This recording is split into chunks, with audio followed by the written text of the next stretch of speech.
Christianity has been misused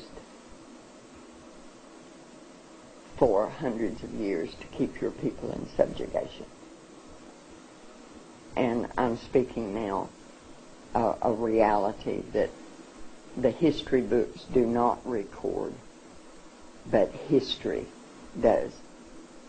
Christianity was used because if I said, okay, you don't believe the way I believe, and Christianity is the best way to believe, so I'm going to take you, and it's going to be for your own good, honey. It's going to be for your own good. I'm going to take you, and I'm going to tear away everything about you, and just keep your hands and your feet, because they can help me getting off. But I'm going to do this for your own good, because I'm going to give you a God. Now, what does that God look like? The reality of it is when he came here, he didn't look like me. So what am I going to do about that? I'm going to make him look like me. So for hundreds of years, we've been telling you, and now you have to keep in mind that we took away any other God that you might have through force, through fear, through pain, through any means necessary.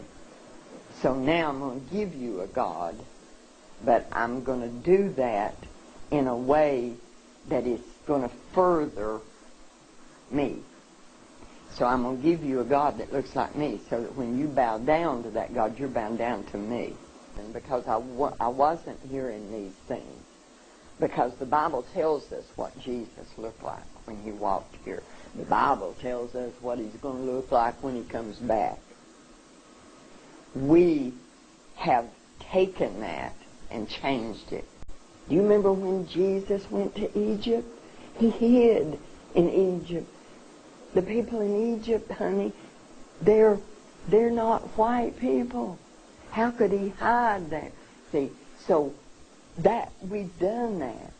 We've given your people a God that looks like me, so that you don't have any qualm about bowing down to me. See, because this is the image of God. I don't know of any sin that we've committed that's greater than that one. And we did it with the Bible in our hands when we were beating your ancestors for looking at us eye to eye. And we're quoting to them from this scripture. Even if we allowed them to have their own ministers, which there wasn't many of because we didn't allow them to read. But if we said, okay, you can have your church. This is my plantation. I'm going to do what I want with it. You can have your church. But then spies were sent. And those spies would stand outside the church, and that man would be beaten, perhaps killed, if he preached anything other than 3 sermons. And those 3 sermons were turn the other cheek, obey your master, and it's going to get better one of these days. God's going to take care of all of it. You're going to be in a happy, happy land. So put up with what you're putting up with now.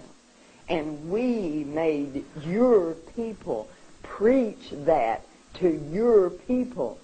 And it's still being done. It's still being done. Those are the sermons that your people hear. Those sermons are what causes your people to comfort me when I do something that's wrong.